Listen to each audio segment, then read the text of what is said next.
Hola a todos y a todas, mi nombre es Juan Agulló, soy profesor del Instituto Latinoamericano de Economía Social y Política de la UNILA en Brasil y la clase siguiente lleva por título ¿Qué geopolítica? De hecho, la idea central de esta clase es hablar y comentar en relación a el objeto de estudio, a aquello a lo que se supone que nos referimos cuando hablamos de geopolítica.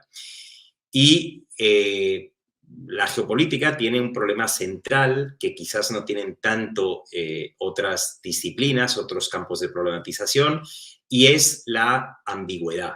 Es decir, cuando hablamos de geopolítica podemos estar hablando de cosas muy diferentes, de aportes teóricos muy distintos, incluso contrapuestos, de tradiciones de pensamiento diferentes, de lugares distintos desde los que se piensa, de criterios de rigor también diferentes. La geopolítica, por razones históricas, se ha prestado mucho a eso. Es esencialmente ambigua, muy ambigua. Así que lo que yo entiendo por geopolítica, cualquiera de ustedes que me está escuchando puede estar entendiendo perfectamente una cosa diferente o no necesariamente la misma.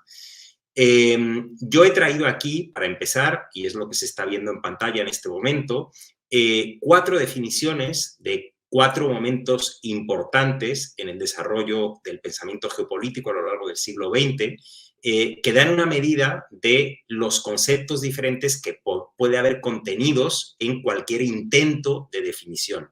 Y subrayo mucho lo de intento de definición porque es muy difícil o muy absurdo, según se vea, tratar de definir la geopolítica.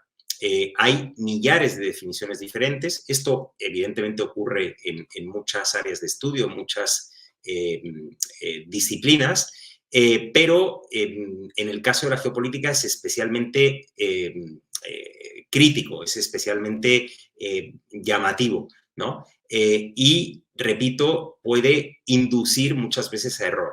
Yo he traído aquí, por ejemplo, la definición de Rudolf Kjellén, que es un autor sueco, que es difícil también decir que es el padre de la geopolítica, porque la geopolítica, repito, es un tipo de pensamiento que poco a poco se fue instalando y se fue desarrollando, pero realmente la primera persona, el primer intelectual que utilizó la palabra, que la inventó, se puede incluso decir, fue Rudolf Kjellén en 1900. Y cuando él utilizó esa palabra geopolítica, él hablaba de la geopolítica como de las particularidades y los problemas que se le crean a un Estado como consecuencia de sus características geográficas. Es decir, que ahí aparecían 2 conceptos clave, como eran Estado y geografía, ¿no? Y de hecho, un poco la idea inicial de geopolítica tiene que ver con la conjunción de esos 2 conceptos o de esas 2 ideas, ¿no? Karl Haushofer, en 1935, Karl Haushofer fue el geopolítico de cabecera, ni más ni menos que de Adolf Hitler, la cabeza visible del Instituto Alemán de Geopolítica de la Alemania nazi, definía la geopolítica en 1935, unos años antes del estallido de la Segunda Guerra Mundial, y ya 35 años después de Rudolf Kjellén, que aunque fue el primero, repito, en hablar de geopolítica, realmente no fue el primer autor. Autores como Ratzel o como Kropotkin o como Elisée Reclus hacían cosas muy parecidas a lo que hoy podríamos considerar como geopolítica, pero bueno, 35 años después de la primera utilización de la palabra geopolítica, Karl Haushofer hablaba de la geopolítica como de la conciencia geográfica del Estado, lo cual ya remite a otro tipo de valores, remite a otro tipo de ideas, remite a otro tipo de perspectivas, a otro tipo de utilización incluso de la geopolítica, ¿no? Ya tendremos ocasión a lo largo de este diplomado de precisamente profundizar más en los distintos momentos por los que ha atravesado este pensamiento y este saber, básicamente, ¿no? Otro momento clave, otro momento muy importante y otro autor también muy reconocido, todavía vivo, por cierto, es Henry Kissinger, que al final de la década de los 70, en sus memorias, utilizó la palabra geopolítica y trató también de definirla. Aquí, para muestra un poco de desarrollo un poco difícil y controvertido que ha tenido la geopolítica, cabe decir que entre 1940 y 1977, es decir, 2 años antes de que Kissinger utilizara la palabra geopolítica en sus memorias, esa palabra, ese concepto, no apareció en ningún libro publicado en inglés. ¿Por qué? Porque simplemente la geopolítica había caído en desgracia. No en todas partes, precisamente no en América Latina, y tendremos ocasión también de verlo y de hablarlo. Bueno, ¿cómo después de tanto tiempo formal y oficialmente desaparecida, porque realmente no se dejó de hacer geopolítica, cómo definía Kissinger a finales de los 70, el todopoderoso secretario de Estado de Nixon, uno de los diseñadores del golpe de Estado de Pinochet en Chile, cómo definía la geopolítica? Como un enfoque de las relaciones internacionales que le presta atención a los equilibrios entre potencias. Ahí aparece la idea de equilibrio y por lo tanto aparece la idea de sistema internacional, de sistemas de seguridad, remite a toda otra perspectiva muy diferente de las anteriores que hemos visto, la de Kielen y la de Haushofer, ¿no? Por fin he traído aquí la definición de Gerard Toal, al cual vamos a tener la suerte de tener en este y el honor de tener en este diplomado como profesor invitado, y de John Agnew, quienes en 1992, es decir, poco después del final de la Guerra Fría, ellos son, de alguna manera, los padres de la critical geopolitics, de la geopolítica crítica anglosajona.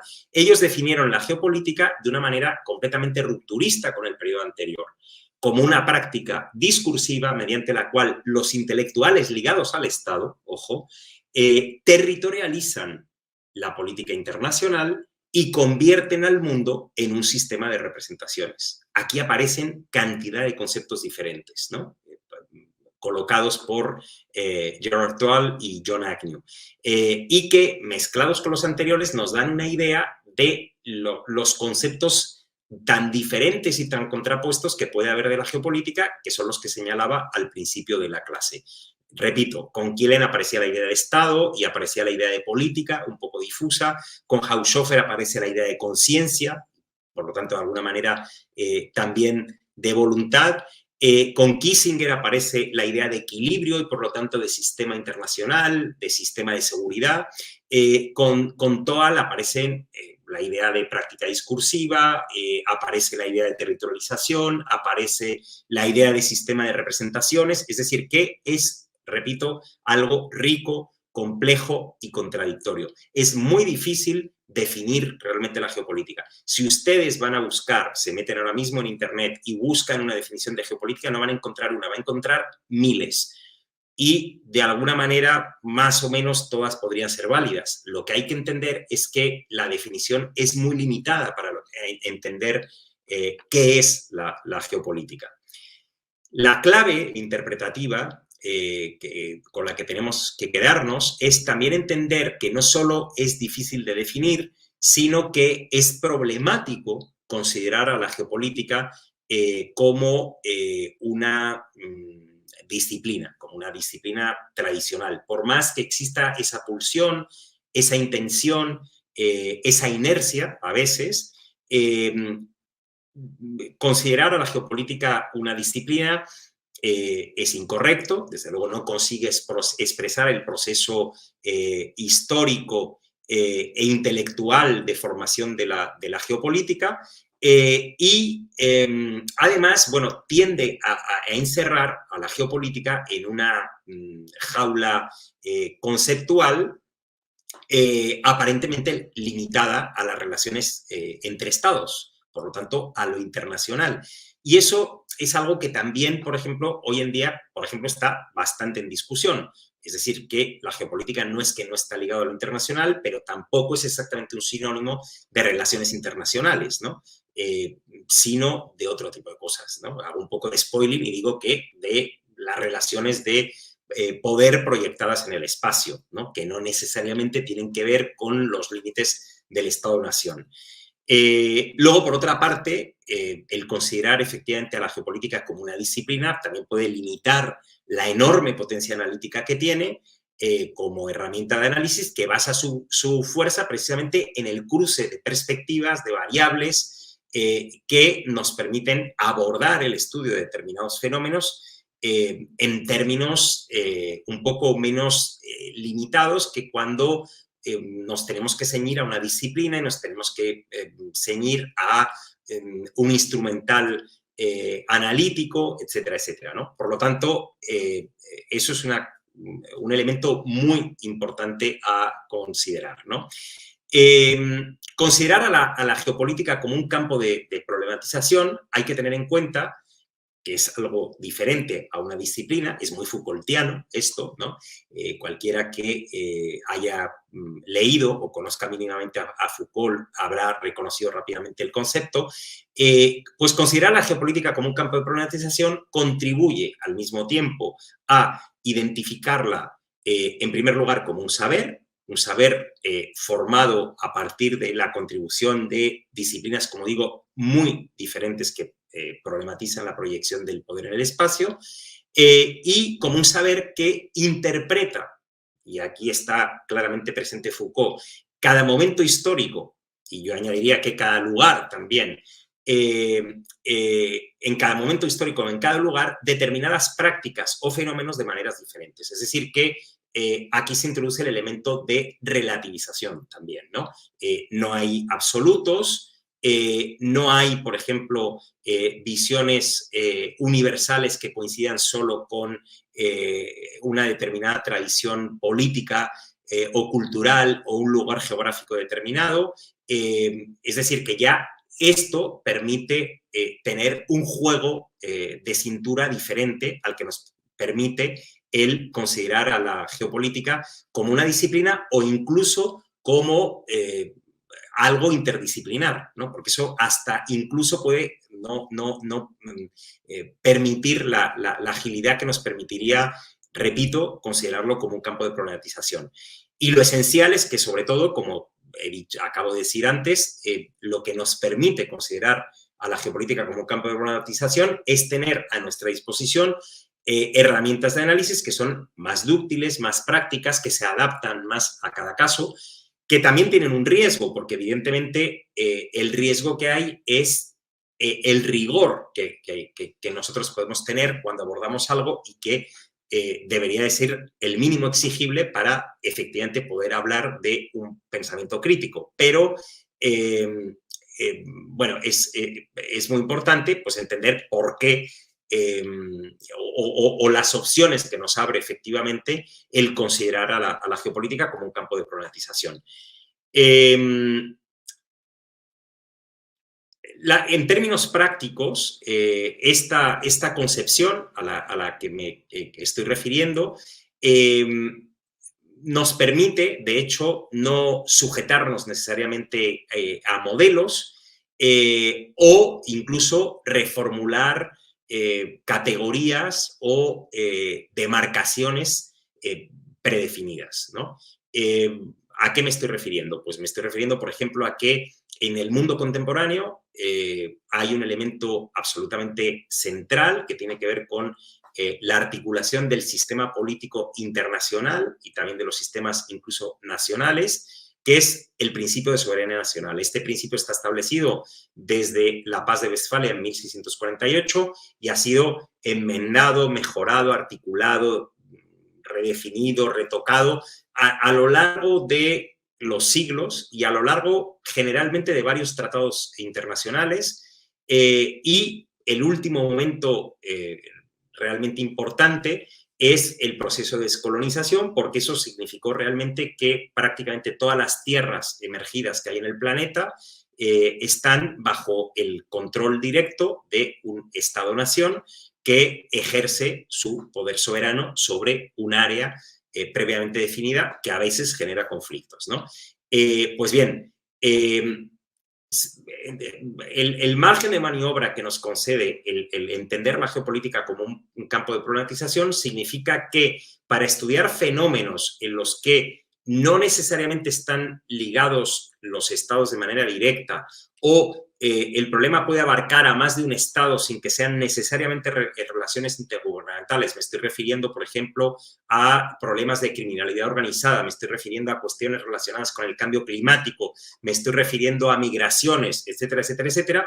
Ese tipo de análisis pueden jugar con formas de territorialización o, por decirlo de alguna manera, con categorías que no necesariamente estén predefinidas y que efectivamente permitan hacer estudios más adaptados a aquello que realmente estamos tratando de comprender, de explicar, de construir, etcétera, etcétera, ¿no? Por lo tanto, esto es súper importante porque realmente aquí está la clave de la potencia que tiene no solo de trabajar con la geopolítica, sino de concebir la geopolítica como algo que va más allá de una disciplina. No es una disciplina. Y eso nos ayuda a entender la realidad de una manera diferente, más creativa, más adaptada, etcétera, etcétera. Esto significa, ojo, por ejemplo, en el caso concreto que he colocado, no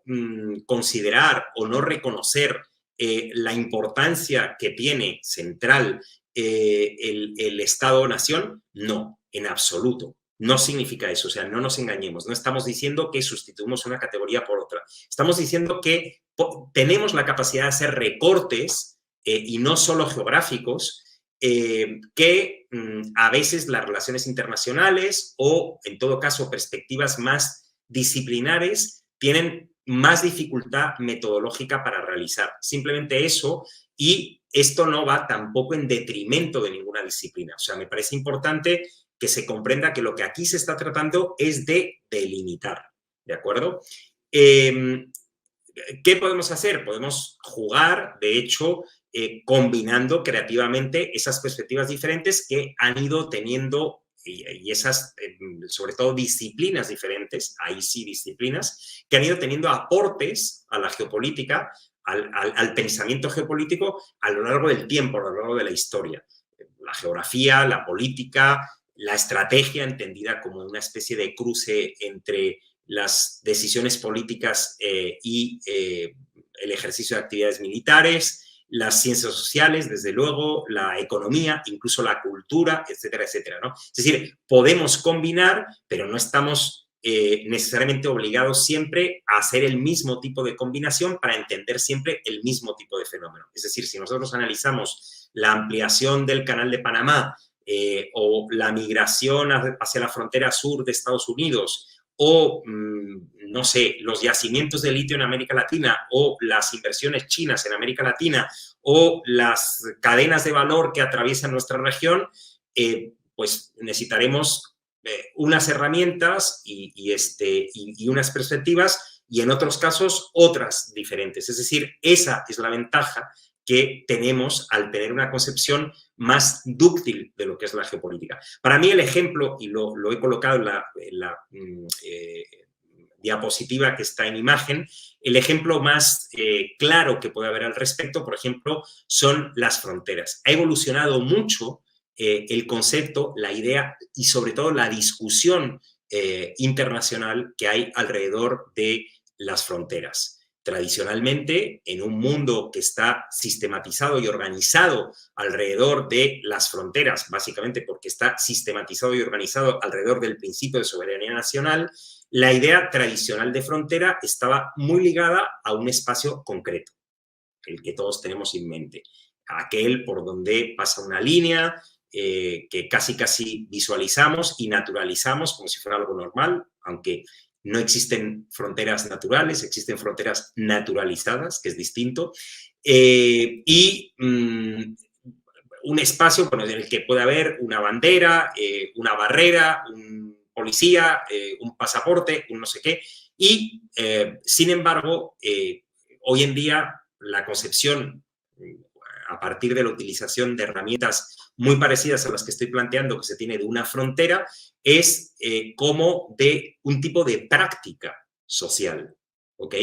Así que eso cambia completamente la visión, eso cambia completamente la perspectiva. Eso es realmente aplicar el pensamiento crítico. ¿Qué quiero decir cuando hablo de una práctica fronteriza? Quiero decir que la frontera hoy en día no se considera únicamente, por lo menos, ligada a ese espacio territorializado en el que dos estados-nación se encuentran y se confrontan. No quiere decir eso. Una práctica fronteriza también puede ejercerse en las oficinas centrales de una aduana en la capital del país a 1000 kilómetros de la frontera. Una práctica fronteriza puede ejercerse en un aeropuerto perdido en el interior del país. Y puede haber incluso prácticas fronterizas que, y esa es una discusión más moderna y más reciente, que no necesariamente están exacta y directamente ligadas, o sí, pero de otra manera, al principio de soberanía nacional. Por lo tanto, las discusiones son más complejas y más ricas en la medida que las herramientas que nosotros utilicemos para acercarnos a ellas sean críticas. Sí, pero ¿qué quiere decir ser crítico? Quiere decir que nos salgamos de algunos moldes tratando efectivamente de mantener unos mínimos de rigor, que es lo mínimo exigible. Hay algunas constantes cuando hablamos de geopolítica que nacen desde el principio de evolución del pensamiento geopolítico. Una evolución que vamos a ver a lo largo de este diplomado en sus diferentes etapas, porque obviamente no ha sido uniforme. Los aportes han sido diferentes, no solo desde perspectivas diferentes y desde lugares diferentes, sino desde momentos históricos distintos, ¿no? Y básicamente, después la cosa puede ser un poco más compleja, hay dos grandes corrientes. La hoy llamada geopolítica clásica, que más o menos inicia con Rudolf Kielen y Ratzel y todos estos autores que he mencionado antes, a principios del siglo XX, Mackinder, ¿no? Mahan, un poco antes, todos esos son los grandes clásicos de la geopolítica, pero en el tiempo, bueno, hay quien todavía funciona a partir de parámetros muy clásicos hoy en día, ¿no? Es decir, que, bueno, es difícil establecer cuándo acaba, a lo mejor no ha acabado todavía, ¿no? Lo que sucede es que eso se contrapone a una geopolítica más o menos contemporánea, que surgió después del final de la Guerra Fría, entre otros con estos autores que mencioné antes, Gerard Toal y John Agnew, entre otros muchos, Simon Dalby, Marjo Kuss, o sea, hay varios autores, fundamentalmente anglosajones, y esa sí está más ligada a un momento contemporáneo, ¿no? Por decirlo de alguna manera. En la geopolítica clásica ya aparecieron algunos conceptos que son los que tienen en pantalla y que vamos a repasar ahora un poco, que la geopolítica más contemporánea, crítica, incluso se podría decir, aunque la geopolítica crítica es una escuela, la Critical Geopolitics, no es exactamente, es decir, no toda la geopolítica crítica es la escuela de geopolítica crítica, eso hay que tenerlo también presente. Pero en la época contemporánea hay un poco una evolución de estos conceptos o de estos enfoques, ¿no? Muy en relación con lo que planteaba al principio de campos de problematización. Los conceptos no son vistos igual en todos los momentos históricos, ni por todas las personas, ni desde todos los lugares, ¿no? Ciñéndonos a estas constantes iniciales de la geopolítica clásica, tenemos el concepto de Estado, que aparece muy claramente en Kielen, en la definición que hemos visto de Kielen, y que muy especialmente al principio del siglo XX era considerado el gran actor, el objeto de estudio de la geopolítica. A veces daba la impresión, leyendo a Kielen y a algunos de los primeros autores, a Ratzel, etcétera, etcétera, que el Estado era una especie de ser vivo, ¿no? Un ser vivo, un ser pensante, un ser consciente, ¿no? Como dice después Haushofer, ¿no? Entonces, el Estado es por y para lo que se hace en geopolítica. Es decir, incluso hay una concepción muy pragmática de lo que es la geopolítica. Se hace geopolítica para ponerla al servicio del Estado, ¿no? Es lo que despectivamente en la geopolítica contemporánea se conoce como geopolítica de Estado Mayor, ¿no? Porque también eso tuvo una utilización muy peligrosa y simplemente recuerdo un poco las menciones que he hecho a la Alemania nazi, la Italia fascista y el Japón imperial. Siguiendo con los conceptos, el otro gran concepto sería el de geografía, que en la geopolítica clásica aparece como un gran determinante. Es decir, el cruce entre Estado y geografía es fundamental porque abre un campo metodológico y problematizador impresionante, aunque en la perspectiva clásica hay un pequeño, lo que desde la perspectiva contemporánea es visto como un pequeño problema, ¿no? Que es que la geografía es un determinante y un condicionante de la actividad de los estados. Eso además empata con algunas tradiciones de pensamiento muy antiguo, no sé, voy a citar por ejemplo a Sun Tzu y a algunos otros autores no clásicos sino clasiquísimos, Tucídides, etcétera, etcétera, siempre tenían esa referencia constante a la geografía como un determinante. Hoy en día la geografía se considera, vamos a ver en breve desde qué perspectiva, pero desde luego no como algo que determina absolutamente, porque eso también abre el camino a estereotipos y enjaulamientos que son muy peligrosos y que precisamente lo que hacen es reducirnos el margen de maniobra cuando analizamos, ¿no? Otra gran temática de la otra gran constante de la geopolítica clásica son los recursos naturales. Todavía lo son hoy en día, porque las sociedades humanas viven efectivamente de eso. Los recursos naturales, no hace falta que se descubra la importancia que tienen en las relaciones, no solo entre estados, sino entre otro tipo de actores internacionales.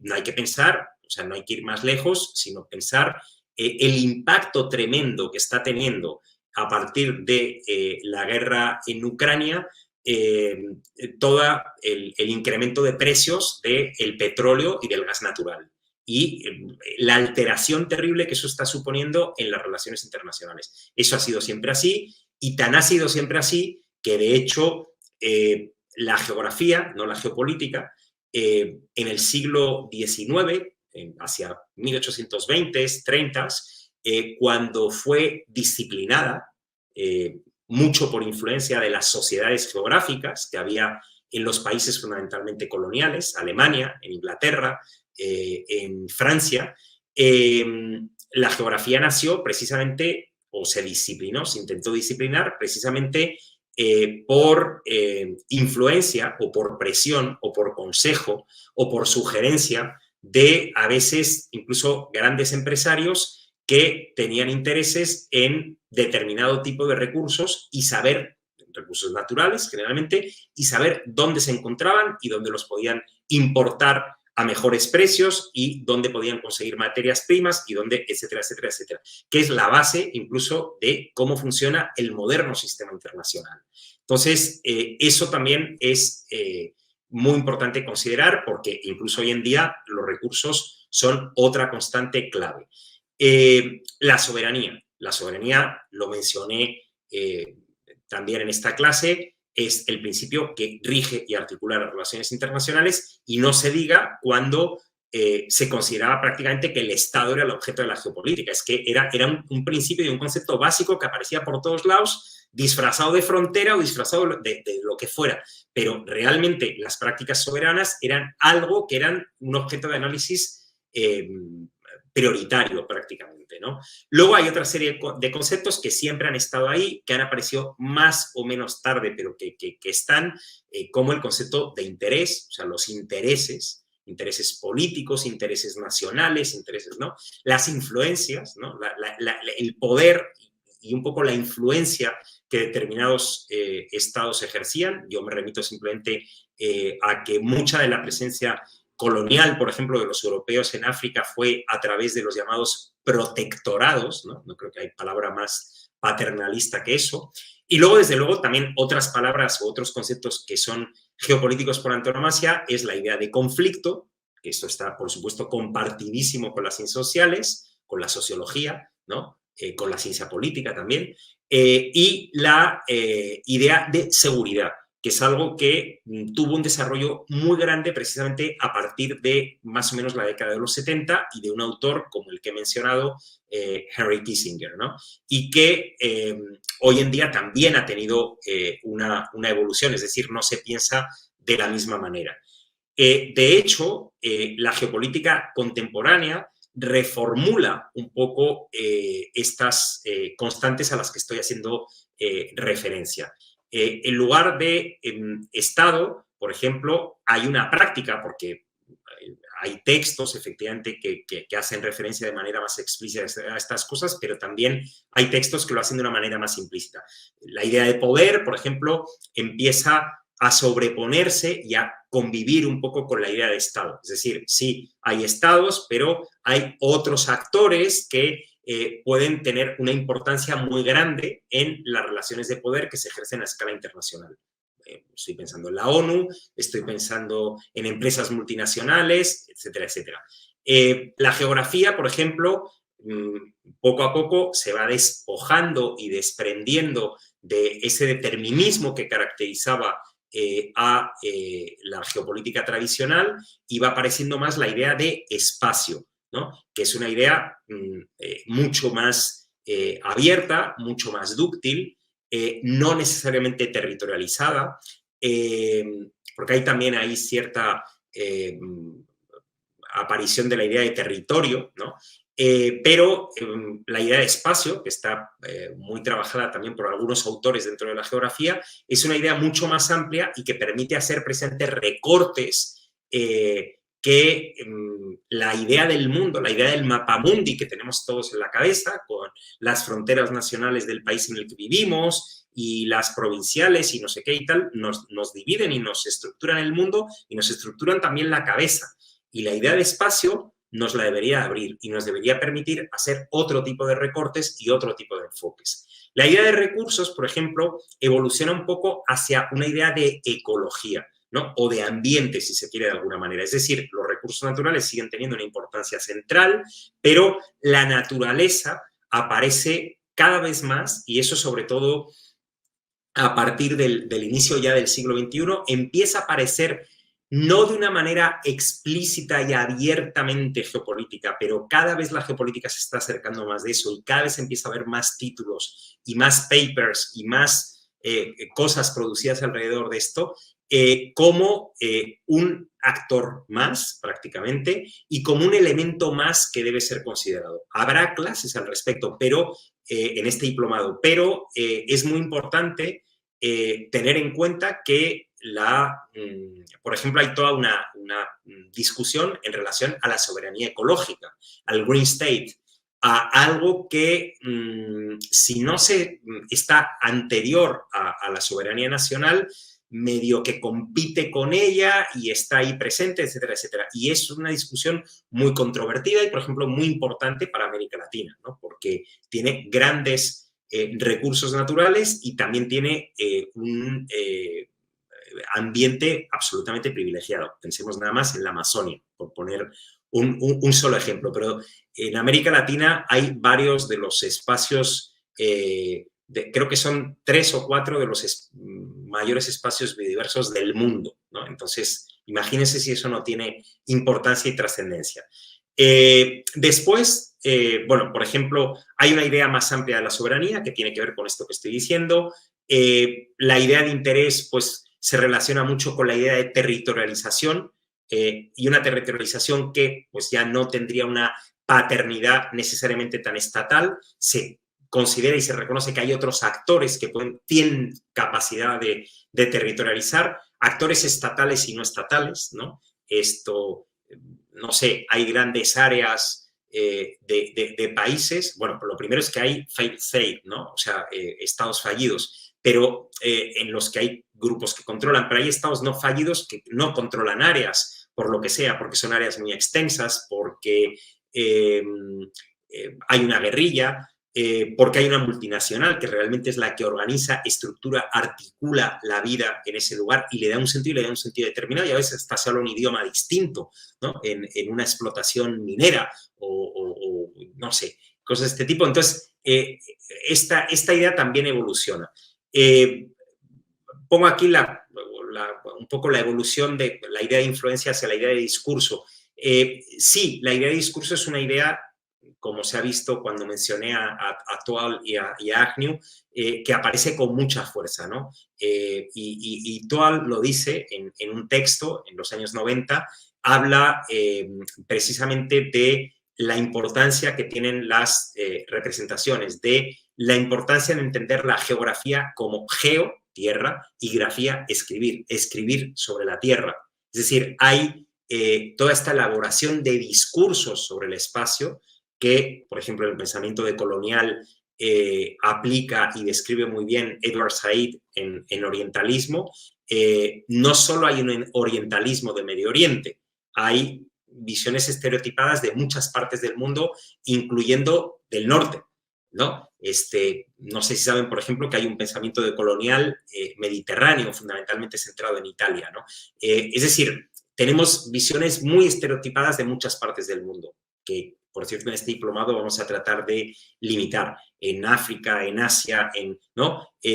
Incluso, pues, estos rock states, ¿no? Que se llamaban en la época de Bush, ¿no? Los estados gamberros, ¿no?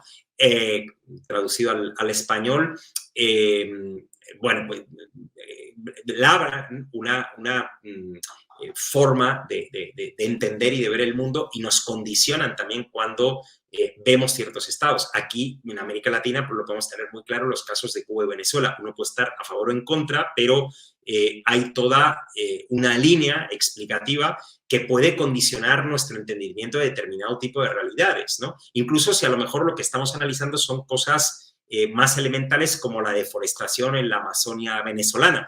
Y vamos a tener en la cabeza que hay un relato determinado sobre Venezuela y en realidad no es un gran aporte. Entonces, o no parece un gran aporte en todo caso, ¿no? Sobre todo para estudiar esa cuestión concreta. Entonces, sí hay una evolución. La propia idea de conflicto.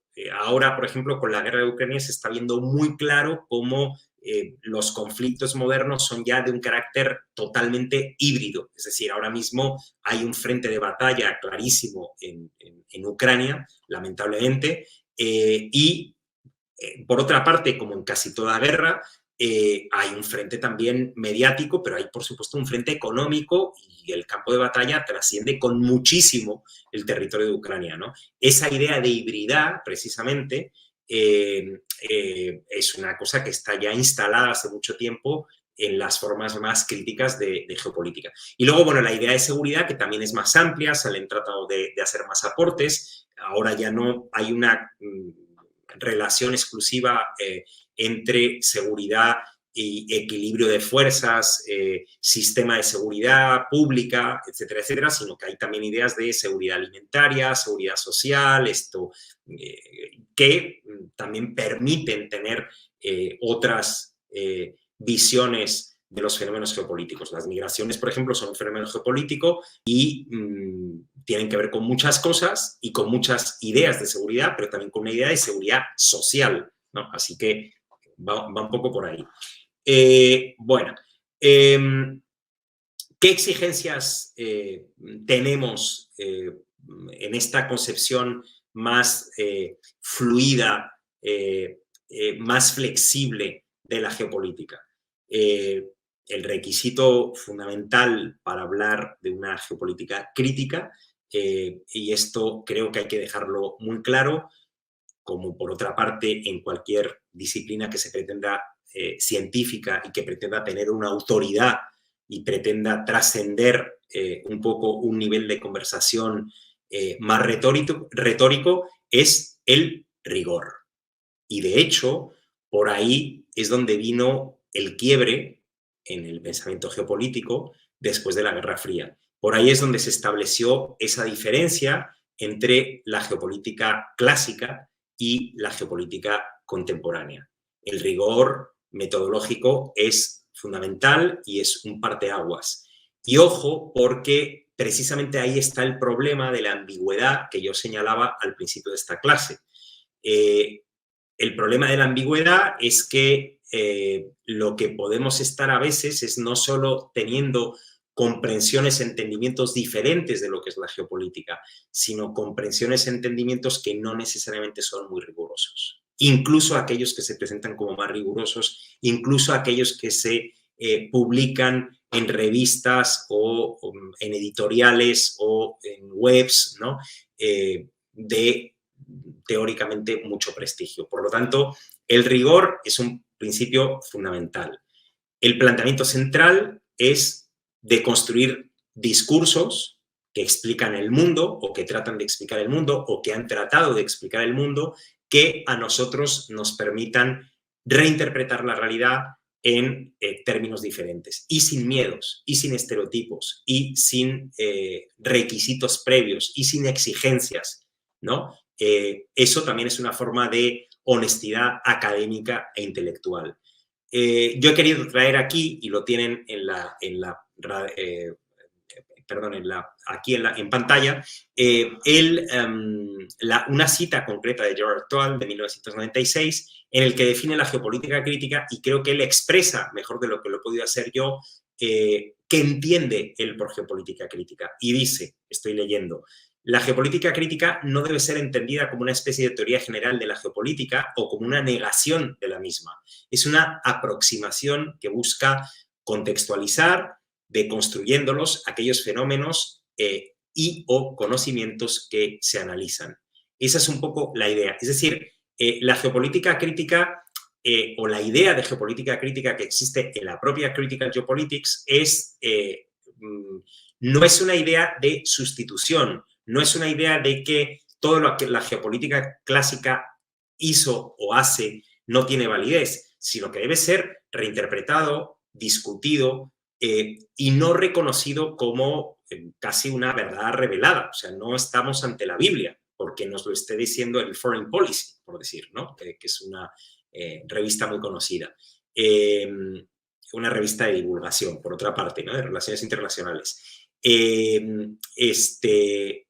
Pero tampoco ninguna otra. Es decir, tampoco necesariamente hay que comprar pues, lo que nos dice un discurso gubernamental o la explicación que da una determinada organización. Es decir, hay que analizar con datos, con cifras, hay que analizar con recortes específicos de aquella problemática que se está estudiando, etcétera, etcétera. En una palabra, hay que actuar en términos rigurosos para que el discurso que nosotros tejamos tenga autoridad. Eso es lo básico y es lo fundamental.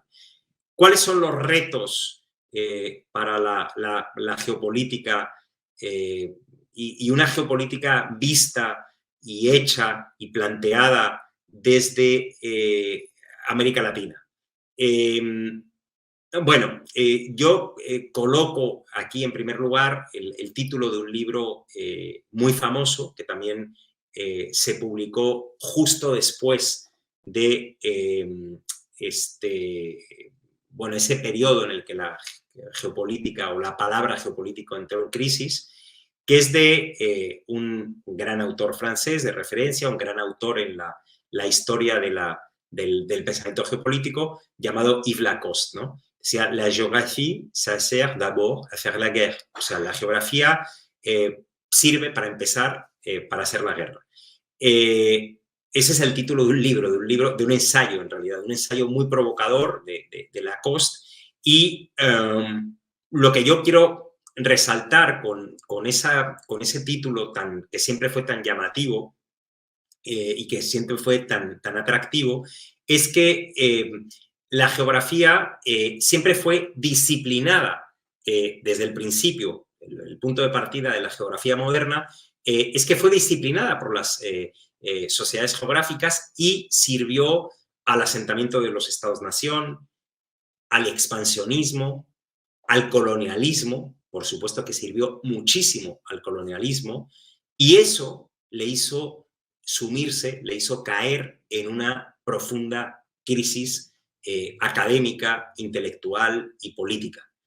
Pero igual que la geopolítica pudo tener esa utilidad y puede seguirlo teniendo hoy en día en determinado tipo de análisis, la geopolítica precisamente puede ser vista, concebida, practicada desde el sur global puede ser una herramienta de explotación, de exploración, perdón, o de reinterpretación del mundo, de la realidad. Y en términos muy diferentes, con valores muy diferentes y con perspectivas muy diferentes. Y eso, en cierto modo, todavía es una asignatura pendiente o que por lo menos está en construcción y que conecta, además, como ya se verá más adelante, con otras tradiciones de pensamiento que, por ejemplo, hay aquí en América Latina, que también piensan América Latina espacialmente o América Latina en el mundo. Lo han pensado desde ópticas muy diferentes, desde el sistema mundo hasta la teoría de la dependencia, pasando por el pensamiento decolonial. Esos son aportes que pertenecen al acervo geopolítico latinoamericano, sobre todo si tenemos esta concepción amplia y dúctil de lo que puede ser la geopolítica y de lo que puede ser el pensamiento geopolítico.